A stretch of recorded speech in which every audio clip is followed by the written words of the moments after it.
With 40 million Brits using social media and dating apps, it's quickly become the most popular way we connect with people. People meet in a whole wide variety of different ways online, Twitter or Facebook or Instagram. There really is something for everyone. But by uploading our lives online, we can become exposed to real danger. Predators can meet with more vulnerable individuals and exert that level of control over them. Crimes involving dating apps and social media are placing increasing pressure on the police, who've investigated more than 20,000 alleged offences over the past 3 years, including assaults, rape, child sex grooming, and even murder. The technology makes it a lot easier for those with bad intent. How safe is meeting someone online? Today, the majority of us interact and communicate via social media, and with over 60% of the population signed up, the most popular platform is Facebook. The thing about the cyber world is that it offers access to millions and millions of users all over the world. And now you can connect with anybody in an instant. And whilst a lot of people think that's really positive, it's actually changed the face of predators. It's given people a mask to wear. And essentially, if you have a laptop or a smartphone, in your own front room, you can be attacked without knowing it.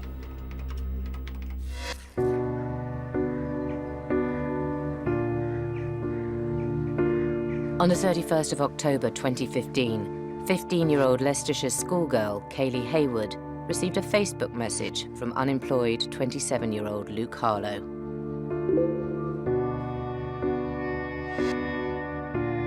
After exchanging more than 2,600 messages over 13 days, Kaye agreed to stay at Harlow's flat in Ibstock, where she was introduced to 28-year-old landscape gardener Stephen Beedman, the man who raped and murdered her. 6 days after her parents last saw her, the search for Kaye ended as her body was carried across a field. Candles were lit and condolences were left for a teenager whose death, her family say, has left a gaping hole in their lives. Why Kaye? Why did this happen to our beautiful daughter? We have to live with the heartache forever. Kaye was a happy, bubbly, family-orientated young lady. She wanted to go to college, get a career behind her, travel, and then have a family of her own. Kaye was a prolific social communicator, whether that be by text or using Facebook or whatever social platform she wanted to use, but it was constant. Through social media platforms, unbeknown to her parents, Kaye formed an online relationship with Luke Harlow. Luke Harlow was 27. He spent a lot of his time sitting in his flat, sending messages to young girls. His tagline that he used was Luke Fun Times Harlow. His conversations with the girls that he spoke to online tended to revolve around partying and coming round to mine where we'll have a party. Here was a story unfolding of how a man older than Kaye had inveigled his way into her life, had developed a degree of trust with her. QC Miranda Moore, the lead counsel in the prosecuting team, has been on this case since the start. The messages went from, "Hi, who are you? I've seen your picture, you're very pretty," to, "Oh, I'd like you to be my princess. I'll treat you right. I'll be your boyfriend. Have you got a boyfriend? Oh, you're so pretty. How come you haven't got a boyfriend?" Kaye clearly felt that she was moving into a loving, trusting relationship with a man who cared deeply for her, who made all sorts of promises, who flattered her to the hilt. With the power and speed of online communications, Luke Harlow managed to gain the trust of Kaye in a matter of days. He sympathised with her when she had a row with her mum and dad about something trivial. He then started engineering the questioning over to what sort of sexual encounters she'd had, that he wanted to have her for himself. He got under her skin very quickly. What Kaye didn't know was at exactly the same time, Luke Harlow was sending almost identical messages to at least 2 other girls. Whilst Kaye thought she was really special, she wasn't, I'm afraid, special to Luke Harlow at all. And it was almost like a fishing expedition. Let's send out some messages, hey, how are you? And let's see who bites. And Kaylee bit. He starts to talk about her coming over and how if she comes over, he'll buy drinks, they'll have a party, they'll have a good time. And she responds to the flattery, saying that she'd love to come over, she'd love to meet him. But obviously she's going to have to lie to her parents in order to do that. On the 13th of November at 6 p.m, Kaylee was dropped off outside Ibstock Community College, having told her parents that she would be meeting a friend and then going back to stay at her house. A minute later, Kaylee came out. She wasn't visiting a friend. She'd arranged to meet Luke Harlow, who'd lured her in to his trap.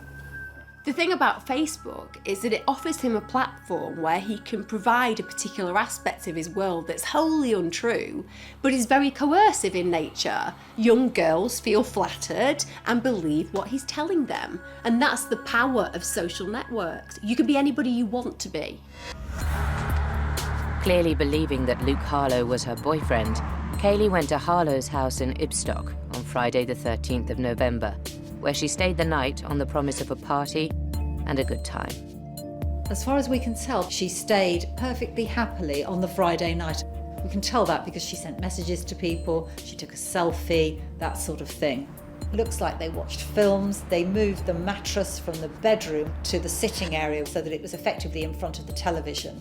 They had a meal, they consumed an enormous amount of drink, mostly vodka. Kaylee seems to have been perfectly happy to stay on Saturday the 14th because she messaged her mum asking whether she could still stay at the friend's house. And the mum, thinking she was at the friend's house, said yes. Later that evening, Luke Harlow ran out of alcohol and mixers, so went over to his neighbour's house, Stephen Beedman, to ask for a favour. Harlow decided to get a lift from Stephen Beedman, who has a van, into the village of Ibstock, where they got some more drink and you actually buy some vodka. When they come back from that trip, Beedman is then introduced to Kaylee. He invited Beedman back to a flat where he was with an underage girl to party with the two of them. It was a good deal of showing off, sort of, look what I've got. From that moment on, things were about to get very sinister. No one knows exactly what happened in the house, but from 9 o'clock onwards, Kaylee, an avid social media user, never used her phone again.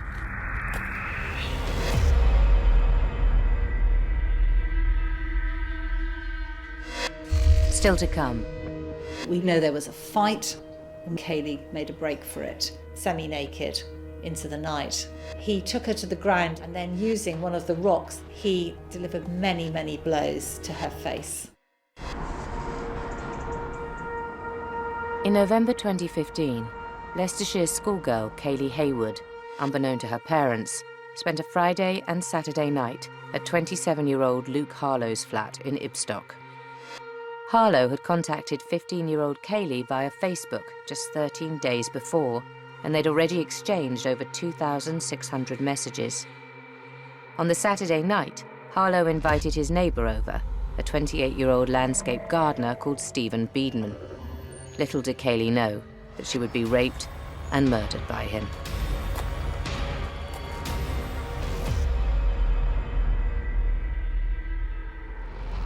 During her stay at Harlow's flat, Kaylee had been actively texting friends and family and checking in on her social media.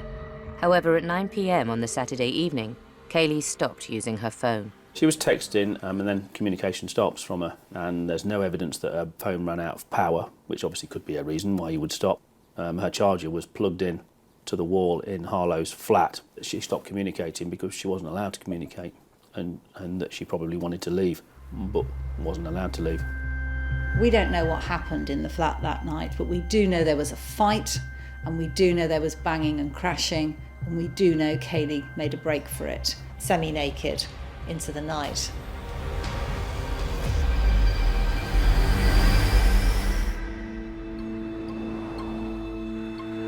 On Sunday morning, a local builder found Kaylee's phone on the A447 as he was driving his van through Ibstock. He called the last number dialed, which happened to be Kaylee's best friend. I woke on the Sunday morning to my phone ringing, and it was Kaylee's best friend. And she said, could she speak to Kaylee? and alarm bells rang. I thought Kaylee was with you. And she explained to me that she hadn't seen Kaylee since the Thursday, and alarm bells rang. Where was she? I panicked and I phoned the police, reported her missing. Police officer came over within the hour, asked me if Kelly got any devices, fetched it from her bedroom, and he went through it, and his face told me everything, that there was harrowing messages on there. What he said to Kaylee was this: got you all to myself now, babe. You have to give me kisses whether you want to or not. We need to have drinks soon, babe, so that I can get you drunk and take advantage. I'll make you take your clothes off first. I'd be too tempted to do naughty stuff if you was in my bed naked. On that iPad, there was clear evidence that Kaylee had been in significant contact with a man called Luke Harlow. So the police inquiries quickly moved to Ibstock. Luke Harlow was arrested, and initially that was for kidnapping. Luke Harlow maintained that he knew nothing about Kaylee's disappearance. His version of events was that he went to sleep and left Beedman and Kaylee talking, and when he woke up, they were gone. We took possession of all of his devices that he had. We started to look at the Facebook accounts of Harlow to try and break down what's being said, who's saying it, whether or not offences are being committed. And how did you become friends on Facebook? How did that come about? I can't remember if I added her or she added me. I'm not 100% sure. I've got like 2,000 odd people in it. He was quite open about the fact that Kaylee had stayed at his house, that she'd been round there and stayed on the Friday night and was there on the Saturday night. He lied about knowing how old Kaylee was. He said she was 19, and he was presented with documentary evidence of the fact that he knew full well she was 15. Yeah, well, I obviously feel bad, don't I? Why do you feel bad? Because she's too young. For what? For coming and staying my mind for a start, I know. And what else? And other stuff. What's the other stuff? Having examined Luke Harlow's online accounts, police quickly discovered that he was in fact a serial groomer. He had said to other girls, having sex with drunk, unconscious girls is my favourite. I wish I could kidnap you for Christmas, but I would probably be arrested and sent to prison. If I kidnap you, I'm keeping you. After being presented with evidence, Harlow admitted to grooming Kaylee and to having sexual activity with her. He also admitted to grooming 2 other underage girls. However, he stuck with his story that he fell asleep leaving Stephen Beedman with Kaylee in his flat. The police then arrested Beedman, who had fresh facial injuries, which raised suspicion. Beedman spent, from the point when he was first interviewed on that Monday, all the way through into Wednesday, lying. We don't know where Kaylee is. We don't know if she's injured somewhere. We don't know if she's not alive, if she is alive. And we urgently need to find Kaye Haywood.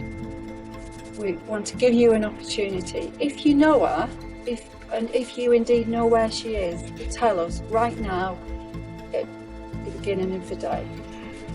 No. You don't know where she is? I don't know where she is. With Harlow and Beedman in custody, the extensive search to find Kaylee alive continued. We had hundreds of police officers. Derbyshire Mountain Rescue were involved in assisting with the search. We had the scouts out, we had police cadets, we had people from the village of Ibstock. Everybody was doing everything they could to try and find Kaylee. All the time, one person knew exactly where she was and was refusing to tell us. But certainly Stephen Beedman spent the best part of 3 days lying through his teeth. Beedman claimed Kaylee had left the flat in the middle of the night after he tried to kiss her. If you've done nothing and she's run out of the flat, you don't run out of her house just because someone's kissing you. And you're not doing anything, so what's happening in the house? I honestly can't remember. I've been drinking.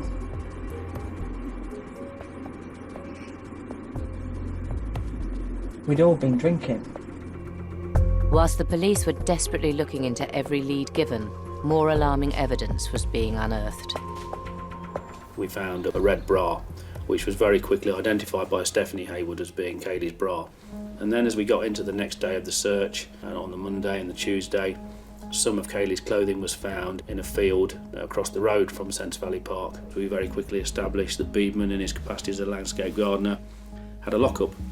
And searching that lockup and searching the skips and the area around that lockup, we found Kaylee's bag and a top. And then when Beedman, whilst still lying and telling us lies about how he got the injuries that he had, dropped in that he'd been doing some work in some farmers' fields, we then went there and we found a bag of property which included the bloodstained clothing. That was Beedman's clothing with Kaylee's blood on it. On the Wednesday afternoon, 3.5 days after Kaylee was reported missing, Beedman finally started to tell the truth of what happened when Kaylee ran out of Harlow's flat in the early hours of the morning on a freezing November night. She must have been in a panic. No woman runs out of a flat in a November night just wearing her top half clothing and no shoes. She had a phone with her. We know she got about 10 metres or so from Harlow's front door before she was brought to the ground by Beedman. Beedman then took Kaylee out of the little estate where the flats were and across the main road into a parkland area. We know that because Kaylee's smashed phone was found on the road. Stephen Beedman has walked her over into Sense Valley Park, and in the car park area of Sense Valley Park, he has raped Kaylee. Beedman is maybe somebody who saw an opportunity. He saw a vulnerable young woman who was scared and he took advantage of her fully. And then when she was terrified and clearly wasn't going to keep this information to herself about the rape, it's as if he had to silence her. And they then walked out of the park and along a slightly convoluted route which took them over farmland towards a disused railway line. It was along unmade paths, across ploughed up farmland, wet, dirty, to an area where there was standing water and an old railway line. As she walked this long walk, it was best part of a mile or so, into the area of the farmland. Now, whether she thought she was going to be able to run away, she was young and fit, whether she thought she was going to be able to talk her way out of it, the walk ended in an area which was close to some standing water. I mean, she must have been absolutely terrified, because by now, he's attacked her, he's raped her. She must have known what was going to happen.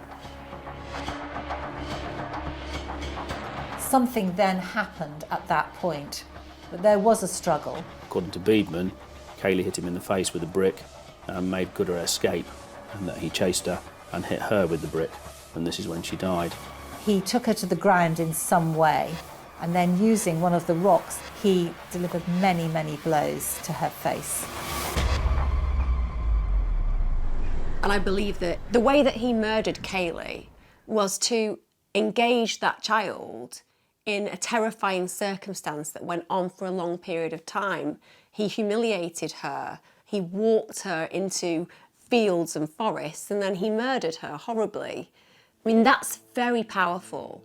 It's very voyeuristic to witness another human in absolute pain and terror and to continue with that action. And I believe that that suggests something about your nature that's very, very dark. When she was found naked, partially covered by undergrowth, and she was only found after Mr. Beedman told the police the general location of where she was. The injuries to Kaylee, particularly to her head and face, were so horrific that it was impossible to allow her parents to see her in that state, and she had to be identified by dental records. I remember being in a sitting room and two police officers coming through. I knew on the faces, but I didn't want them to say what they was going to say, and they said it. My friend sat in the kitchen and all she heard was a howl from the sitting room, from me falling to my knees. It was heart-wrenching. Police spent the day scouring the area close to where they found her late last night as they continue to question two men in their 20s on suspicion of her murder. Her family believe she may have gone to meet a man she'd contacted online.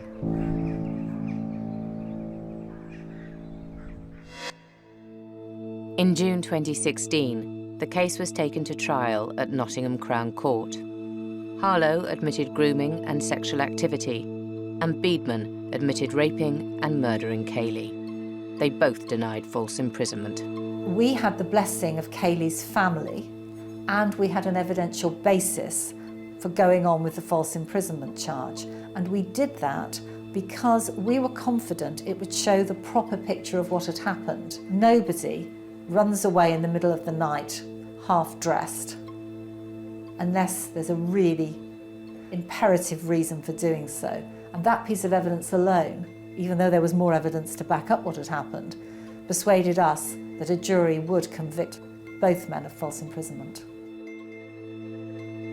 The jury ruled a 10-to-1 majority, and both men were found guilty of falsely imprisoning Kaylee. Stephen Beedman got 35 years for murder, rape and false imprisonment, and Luke Harlow got 12 years for sexual grooming, sexual activity with a child and false imprisonment. Today we have justice for our beautiful daughter, but that doesn't change anything for us. We have to live with the heartache forever. Kaylee's family wanted not only to create a lasting memory of her, but to make sure that online grooming didn't grasp another innocent life. I'm glad that they can't come out. They're not here to do it to some other poor innocent young girl. But I have to think of Kaylee rather than them. And that's why we're trying to raise awareness ourselves. This was a story that had to be distributed as far as possible as a wake-up call to children and adults about that threat that exists when you decide to have an online presence. Probably the best way to try and get that message across was to make a film. I'll never forget the first time we met. The bogeyman is online in your son or daughter's bedroom. We decided we have to show this to groups of school children, to every single child aged 11 and above. And I'm here today to tell you about the Kaye Haywood love story.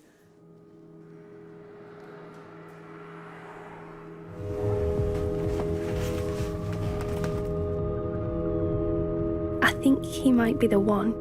I really do. If you wouldn't invite them into your house, don't invite them into your social media lives.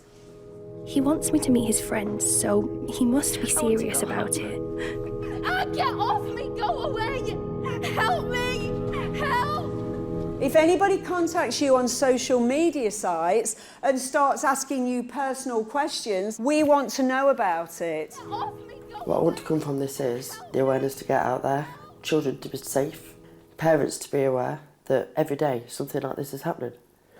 I think it needs to be part of the curriculum. You know, they need awareness in schools as well as parents and children out of school.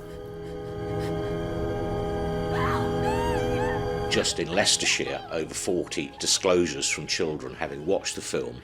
They're coming forward and telling us what's happening in their lives. That is leading to active investigations. Kaylee lives on to protect other children, and as Stephanie has said, if that film keeps one child and one child only safe and alive, then it's been worth making.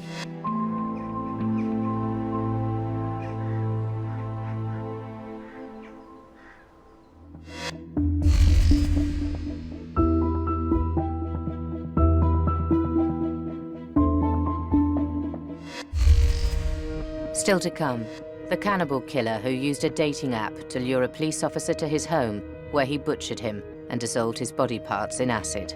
I said to the woman, I said, what did it smell of? And she turned around and said, it smells like rotten flesh. Since the mid-90s, the internet has opened up the world of love, with more than 90 million users around the globe actively seeking dates online. Advancements in technology have made online dating even more convenient, with smartphones and apps that can pinpoint your nearest love match, offering something for everyone. One of the most popular apps, renowned for instant casual hookups, is gay dating app Grindr. Its immediacy is at the heart of its appeal, but simultaneously, it's also a weakness. One of the things with Grindr is there are certain individuals on there whose mentality is, I just want a body, anybody. If somebody has that psychology, maybe they don't see you as a person, they see you as a piece of meat, something to be played with and often discarded.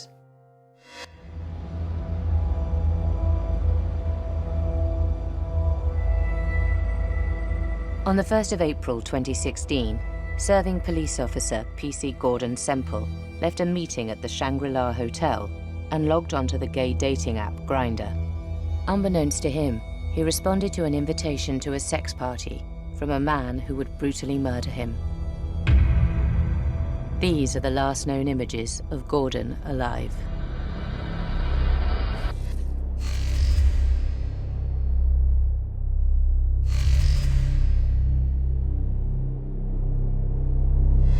Is there anything you can tell me about what you did between the 1st and the 7th before you were arrested?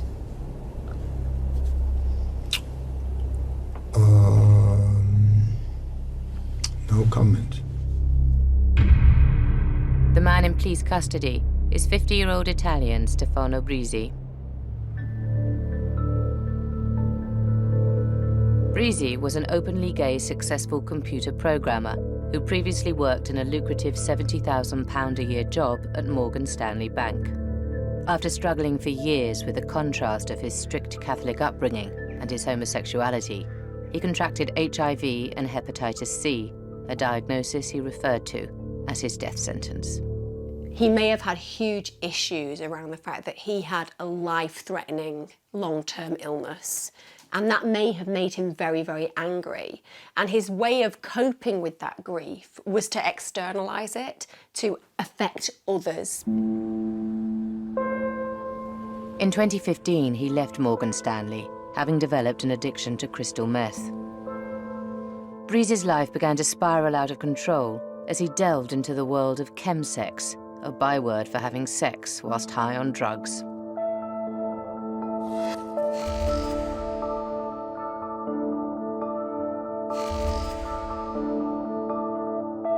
When he meets Gordon Semple, he's already checked out that this is an individual who wants to engage in chemsex with him.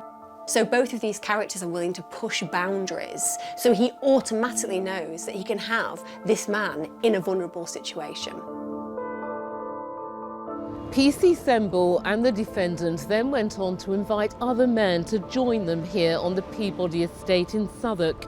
Only 2 showed any interest. The first changed his mind when he heard the possibility that drugs could be involved. But when the second man arrived, he was greeted by Brisi's voice on the intercom.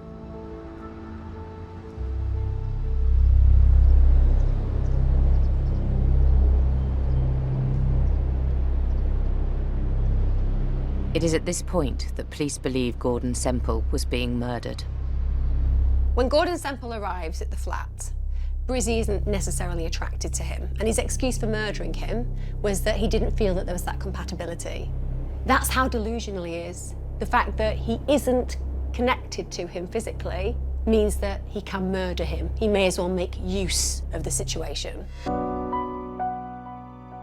PC Semple had a long-term partner. When he didn't return home, his partner made over 20 unanswered calls to Gordon Semple's phone, growing increasingly concerned for his safety.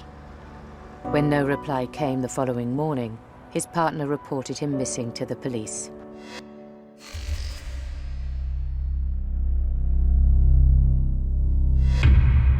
On the very same day, Brisi was seen at his local DIY store, purchasing plastic buckets, saws, and acid. What no one could have known was that it was part of a gruesome plan to dispose of Gordon's body. Taking inspiration from his favourite TV series, Breaking Bad, Brisi copied the main character, a crystal meth cook, who destroys a corpse using similar tools and chemicals. The fact that he has such an obsession with Breaking Bad suggests that he's getting confused about what reality and fantasy is. This is a grown man who is completely drawn in by a programme that covers his own dependency. When Brisi goes out and purchases the materials that he needs to dispose of the body, We see him almost automatically following a script. He's seen this on television and now it's in his world, he's making it real. There is almost this complete loss of reality, and I feel like he fundamentally believes he's in that show. Having strangled PC Semple to death, Breezy spent the next 6 days going to extraordinary lengths to dispose of all the evidence. He butchered the body and attempted to dissolve it in a bath of acid. When this didn't work, he resorted to hiding parts of the mutilated corpse around the flat.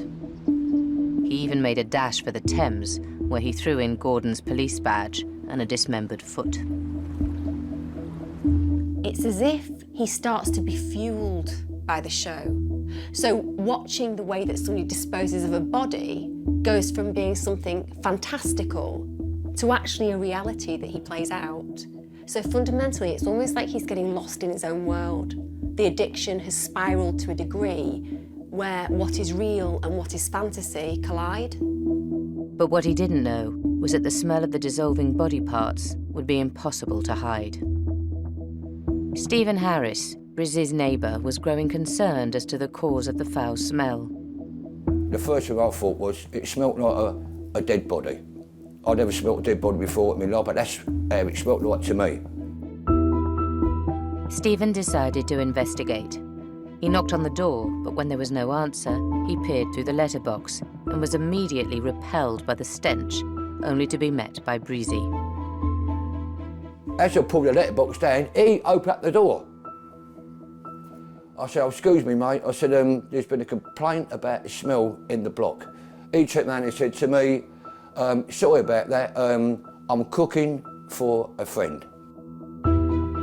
When the smell didn't go, Stephen knew something wasn't right. He turned to his brother to confirm his suspicions. 2 days later, I went up to my brother's house and I said, "Oh, Mark, do us a favour, come with me and have a smell." So we both come from my brother's house, back up to here. He's got a card making out he was CID, banging on the door. He opened up the door, he was in his boxer shorts with the glasses, what looked like Tom Cruise out of Top Gun. Virtually, he said the same thing. "Sorry, mate, I'm just cooking for a friend." Consumed by a sense of wrongdoing, they decided to call the emergency services. The first officer on the scene reported that Breezy opened the door in nothing more than a pair of swimming trunks and his trademark sunglasses. He led them to the bathroom, where the remains of PC Semple were decomposing. When the ambulance crew turned up, we waited and we waited, and then the ambulance crew come back down the stairs. I said to the woman, I said, "What did it smell of?" And she turned around and said, "It smells like rotten flesh." On the discovery of the grisly scene in Breezy's flat, police officers cordoned off the area and called in forensics. 3:30, my neighbour, she rang up. She said, "Steve, what's going on? We can't get in the block." I said, "What do you mean, sir, we can't get in the block? It's all been cordoned off. There's tape, there's police." Then it dawned on me what was going on. Police officers described the scene as surreal. They found a book called the Satanic Bible and messages scrawled to the devil, but nothing would prepare them for what they were about to discover. Gordon's lungs had been flushed down the toilet, while parts of his spine and hand were found in bin bags, and more chillingly, parts of him were identified in the oven, in cooking pots, and on chopsticks in Breezy's kitchen. There was Sky News, there was this, there was that. It was all cornered off. It was chaotic. Breezy was arrested for the murder of Gordon Semple and for the obstruction of the coroner due to the mutilation of his body. I wanted out. I couldn't handle it no more. I wanted out, because it was no word of right, it was getting me down. Keep walking past that door knowing exactly what went on. On the 18th of October 2016, Breezy's trial for murder began at the Old Bailey. His neighbour, Stephen, was summoned as a key witness to give evidence against Breezy. I'm sitting in the dock, and on my left, there's a big glass thing. He's sitting on his own with two security guards by him, and he's got those same glasses on, and I will never forget that. Breezy claimed in court that Gordon had died as a result of a sex game gone wrong. But he changed his story throughout the investigation, at one moment blaming his addiction to crystal meth for the murder of PC Semple, and the next declaring that the devil had told him to kill, kill, kill.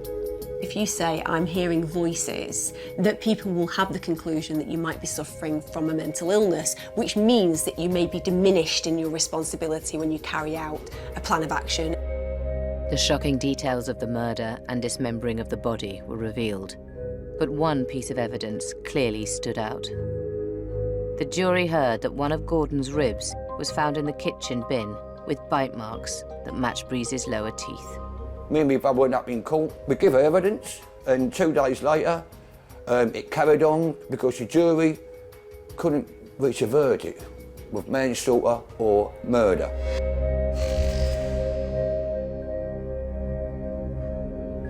It took the jury 30 hours to deliberate and come up with a majority verdict to determine whether Breezy should be convicted of murder or a lesser charge of manslaughter due to diminished responsibility.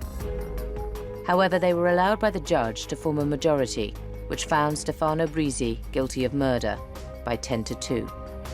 The verdict has been welcomed by the Metropolitan Police, who were faced with investigating the gruesome killing of one of their own. People saying, like, oh, you're a hero, you and your brother. That we wasn't heroes, it was just like, it was a spur of the moment. I smelt it, I didn't realise what was going on. But then who would have thought that sort of thing would happen in the block where you live? In February 2017, convicted murderer Stefano Breezy was found dead in his cell at HMP Belmarsh. Still to come, the online romantic who promised a loving relationship to a single mum, only to stab her 13 times with a bread knife. This suggests that he was feeling rageful and angry, and something sparked that behaviour in him. You can be chatting happily to somebody that you've never met online, and you have no way of knowing what kind of a person they are until you meet. Online dating has become a normal part of the way we connect, but as a result, we've grown complacent about the dangers that can come with it. For some people, it's the only way to meet a potential partner.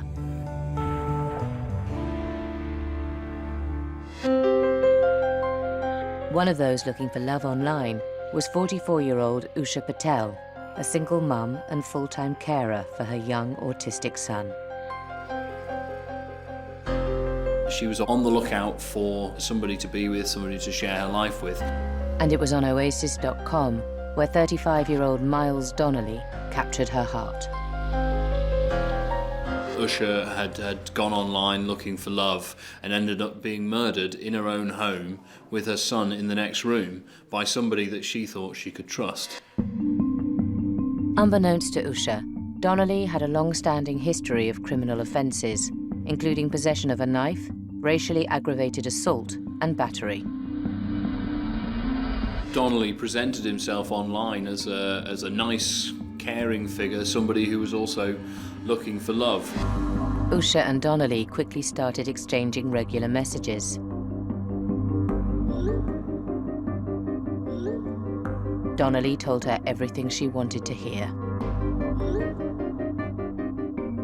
We know that she's looking for something commitment-wise. He implied that he wanted to have a relationship with her, and she fell for that. They exchanged messages for a few months. Usha shared pictures of her son. He was saying he'd look after her and protect her. 7 months after their first online contact, Donnelly sought a physical relationship with Usha, and their messages and phone calls became increasingly sexual. They eventually fixed a date to meet at her flat in Cricklewood, northwest London. This is a relationship that has been built with pictures and ideas, and she feels she knows him. So when they actually connect for the first time and are intimate, she feels that she's meeting her partner. On the night of the 7th of October 2015, at around 8 p.m, and after Usha had put her son to bed, Donnelly arrived at her flat. They'd had a lot to drink.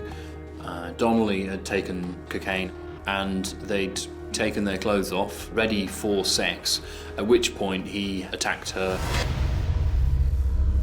Donnelly beat Usha around the head, strangled her, and as she lay dying, stabbed her in the stomach 13 times with a bread knife. The fact that Miles Donnelly kills Usha in such a violent, frenzied way suggests that he was feeling rageful and angry, and something sparked that behaviour in him. Donnelly fled the scene, leaving behind a trail of evidence, including his underpants, socks, t-shirt, hoodie, and even his house keys, with a personal picture attached. The worst part of this case was that Usha's son was actually in the flat at the time of the murder and remained there until the discovery of the body the next day. The following morning, Usha's father came to collect his grandson. He let himself in and was met by his grandson. The young boy came out and said, I think the words were, "Mummy's not well." Usha's father then made the tragic discovery of his daughter's lifeless body on the sofa, hidden under a duvet. He called the police.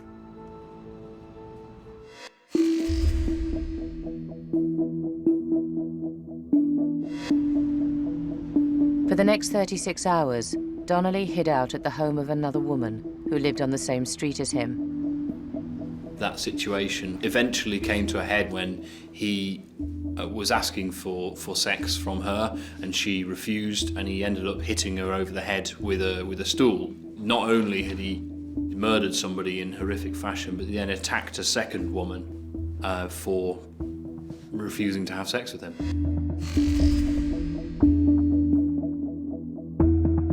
He left all kinds of traces at the scene, DNA evidence. He left his keys, which had a personal picture on the keys and were clearly identifiable as his. In spite of the damning evidence against him, Donnelly refused to admit his guilt. Donnelly stayed silent in interview. He gave a no comment, and he pushed the case all the way to trial. On the first day at the Old Bailey, Donnelly suddenly changed his plea to guilty, but he never presented a motive for his crime. I was present in court on the day of the trial when he changed his plea to guilty, and the striking thing about Donnelly was he offered little emotion. He was a blank face, a blank canvas. On the 21st of July 2016, Donnelly was convicted of murder and sentenced to life in prison and told he must serve a minimum of 23 years. He was also given an 18-month sentence for the assault of a woman he attacked to run concurrently with a life term. This case shows that you may think that you've got to know somebody through messaging, pictures and sharing details, but you don't really know who they are until you meet up. And by that point you might be in a vulnerable situation and it might be too late. The thing about technology is it doesn't matter how many millions of people use it correctly, how many good things come from it. Unless you use it safely, you are putting yourself at risk. Good people meet terrible ends because they trust the myths that others tell them online. And that's the real tragedy here.